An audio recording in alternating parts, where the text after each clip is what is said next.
हमारे पास spherical conductor है, ये इसका सेंटर है और यहां से दूरी इसकी कैपिटल आर।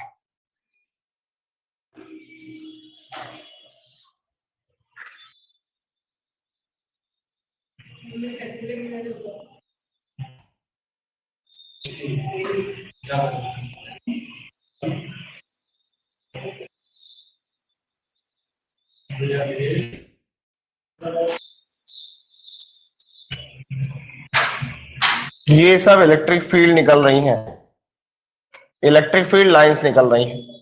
ये क्यू चार्ज इस पर दिया गया, plus Q charge,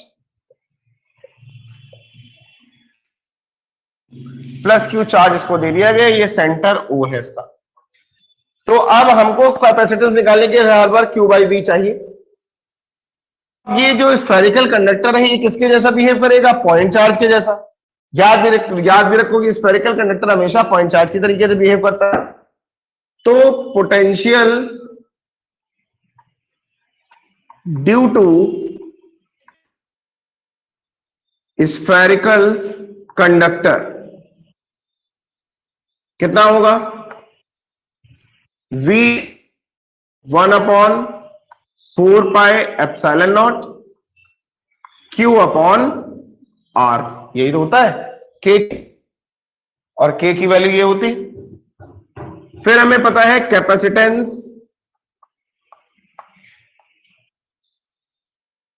C equals to Q by V। तो C इक्वल्स टू कितना हो जाएगा? Q अपॉन 1/4πε, मतलब 1/4πε0 और Q अपॉन R। तो ये Q और ये Q कैंसिल हो गया, कहां चले जाएंगे? ऊपर।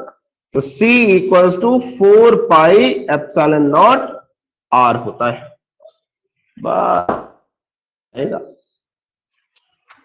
लेट्स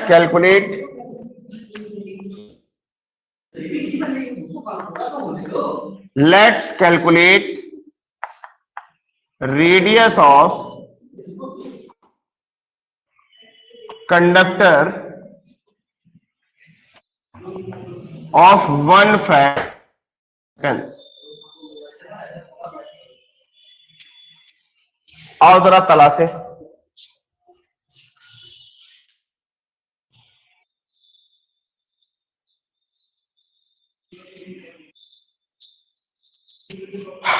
तो क्या कह रहा है?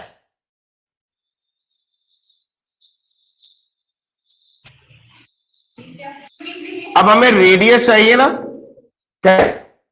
1 फैरेड, ठीक है।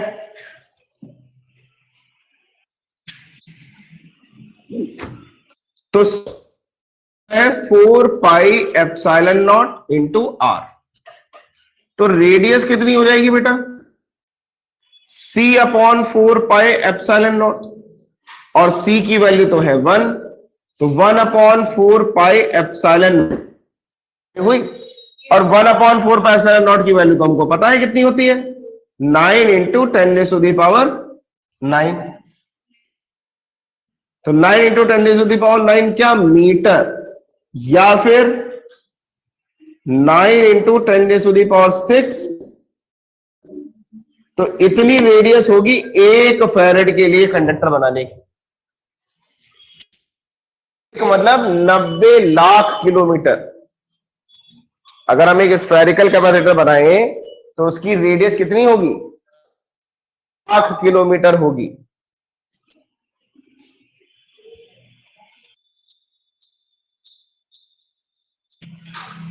तो इस वाली प्लेट तार ले जाकर के ऐसे छोड़ देंगे, ये कहां चला गया? सर्किट में। इस वाली प्लेट को हम कर देंगे अर्थ।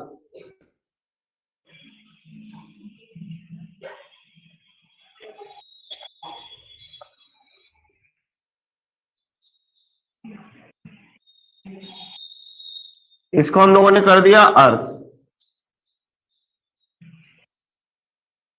अब इस पर प्लस क्यू चार्ज होगा, इस पर माइनस क्यू चार्ज होगा। तो ये हो गया plus plus plus plus plus plus, ये होगा minus minus minus minus minus minus minus minus. अब इन दोनों के बीच में जिसकी वैल्यू होगी सिग्मा अपॉन एप्सिलॉन। अरे ये मैं क्या कर रहा हूं, तो यहां पर प्लस सिग्मा और माइनस सिग्मा कर लेते हैं।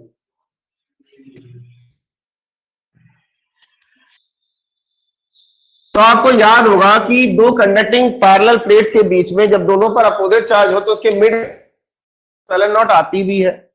अगर दोनों के सिग्मा बराबर हो तो इतनी ही इलेक्ट्रिक फील्ड आती भी है ना। अब हमें निकालना है इसका एक्सप्रेशन लेंगे। तो potential difference between the plates के बीच में पोटेंशियल डिफरेंस कितना है, V equals to E into D. कितना है, कैसे हमें पता ना, E equals to V by D होता है। अरे अभी तक हम लोग पढ़ रहे थे ना dV बाई डी आर। तो dV डी आर क्या, ये सेपरेशन ही तो है ना। और जब ये सेपरेशन है तो इनके बीच की दूरी कितनी है, स्मॉल डी है। और प्लेट एरिया कितना है, कैपिटल ए है। ठीक, तो अब सेपरेशन ही तो डी है, तो यहां हमने V बाई डी लिख दिया। तो V equals to E D. अब V इक्वल्स टू ई को तो हम लिख सकते हैं सिग्मा बाय एप्सिलॉन नॉट। तो sigma by naught into D. अब यहां इक्वेशन फर्स्ट बना करके इसको छोड़ देते हैं। अब क्या हमको पता है, sigma equals to q by a होता है। हमको पता है क्या, चार्ज ओवर एरिया होता है ना। तो कितना हो जाएगा बेटा, सिग्मा इंटू ए होगा कि नहीं। ठीक, काम चल गया हमारा। अब क्या करना है, कैपेसिटेंस। तो capacitance C equals to Q upon, तो C equals to sigma into A upon V की वैल्यू कितनी है बेटा, sigma D upon epsilon naught. तो ये सिग्मा और ये सिग्मा कट गया, एप्सिलॉन नॉट कहां जाएगा, ऊपर। तो C बराबर कितना आ गया, नॉट अपॉन डी। अब ये एक्सप्रेशन जो निकाला तुमने, वो किसका एक्सप्रेशन निकाला है, for capacitance parallel plate capacitor. ठीक है, इसका एक्सप्रेशन निकाला, expression for capacitance of parallel plate capacitor. तो ये निकला है C डी आता है। जनरली इसको हम C नॉट पढ़ते हैं, किसके लिए, फ्री स्पेस बिटवीन प्लेट्स। ठीक है, अभी प्लेट्स के बीच में कुछ भरा नहीं है, इसलिए हम इसको क्या C नॉट से कंसिडर करेंगे हर बार।